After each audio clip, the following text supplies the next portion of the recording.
Excellency, thank you for giving me an opportunity to say something. Very delighted to see you both. My name is Simon. I work in Kaler Kantho. It's a Delhi news media. So my question is that USA for a long time they have been raising their voice on behalf of press, media, and their freedom. So the new administration led by Donald Trump. What's your response? I would like to know that will they stay on behalf of the journalists and the freedom of voice all over the world? Anyone from India? Well, you know, in America, there's always been freedom of the press, and journalists have always been welcome. Maybe what's happening now is that just other journalists are more welcome. In any case, I can't answer your question any better than that. Or principle in the United States. So I have no reason to believe that, U.S. support for freedom of the press will change at all in this administration. And again, as I've said time and again, U.S. policy is far more than what the executive branch does. If you'd have to, I think, look holistically at what the United States says and does, whether it be the executive branch, the Congress, other institutions. So freedom of press is baked into our system. The First Amendment of the U.S. Constitution is about freedom of speech. And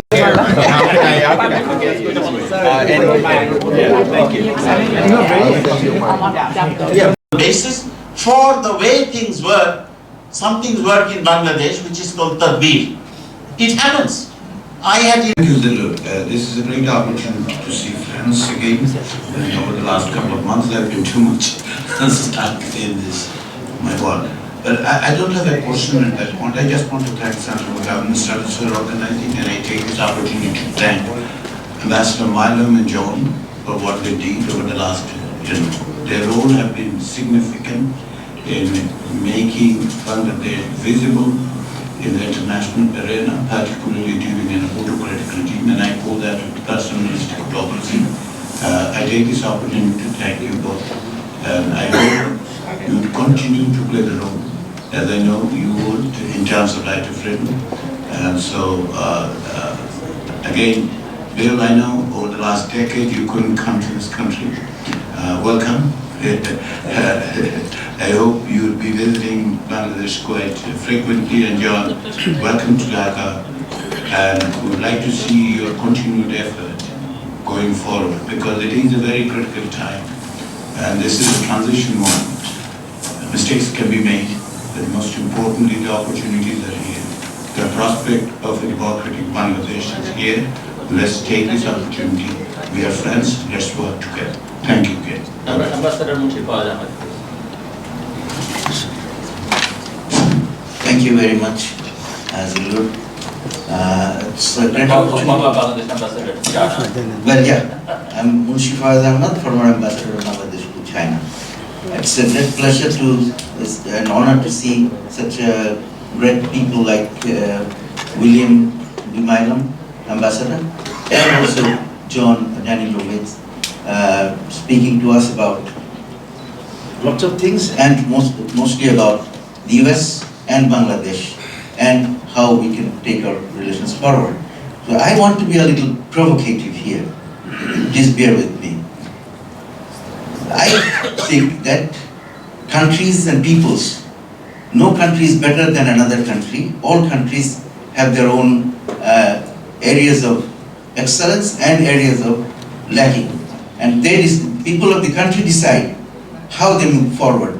There are exchanges of views and experiences and lessons learned, but no other country from outside can tell people of other country that this is how you must do it. People in the country decide. So on that basis, there are two things that I want to ask. One is, how qualified is the USA in advocating democracy and human rights in countries like Bangladesh, while they are not doing the same in other countries? They help autocrats in other countries, and on the basis of their own perceived interests, and they help countries that actually understand. No, this is part of the question. I don't understand that. Like Palestine, where there is a huge slaughter going on. And the Americans are siding with the slaughter. So how does it justify them and trying to suggest that other countries follow democracy and human rights? This another thing that I want to mention in this same breath, that is about that the United States, being the most powerful country in the world, has been involved in large number of conflicts since the Korean War.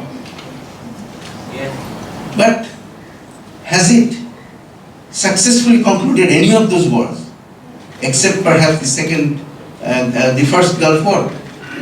I don't know. I'm asking. So everywhere they have gone and either they have started the conflict or they have got involved in the conflict and they have messed things up, and then they fled from Afghanistan, and everywhere else they left things in a mess.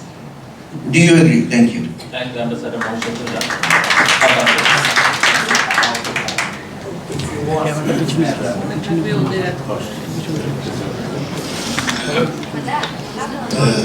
Ambassador Shapiola, a member of the CGS. Ambassador Mailam witnessed 1990, the transition from authoritarian to democratic system. And three political parties agreed to certain principles to implement to usher the democratic countries set up in Bangladesh without reference to the people of Bangladesh. Only the three political parties allied. Okay. Now, after 35 years, we are back to the same system. We proposed a set of reforms, because this reforms was promised in 1990, was not done by the political parties. Now we are back to similar situation. The sixth committee now will talk to the political parties, and if they agree on a minimum program, then the election will be held in December. If they don't want, if they want more, then they will be next year. Now, again, without reference to the people of Bangladesh, who is sovereign in this country? The political parties have no mandate, because there is no election for so many years. So they don't have any mandate. Anyone could be a political party now, because no mandate. He can claim like 1,000 of people. Now only sovereignly the people of Bangladesh. So I said it before also in the CGS seminar that the reforms got about the minimum reform must be carried out, and it must be approved in a referendum by the people of Bangladesh, because they are the sovereign. question, please. And they, would you like this idea? Number two, if this democracy in Bangladesh is not only within the system not working, this another point is the external influence in Bangladesh. Our neighboring country interferes in every elections in Bangladesh. They want to set up their own person or political party in power, and they continue in spite of genocide, which has been recorded by the Human Rights Commission just recently, that a country who claimed to be largest democracy in the world is sheltering a person and her colleagues who committed genocide in Bangladesh and who were worst violator of the human rights.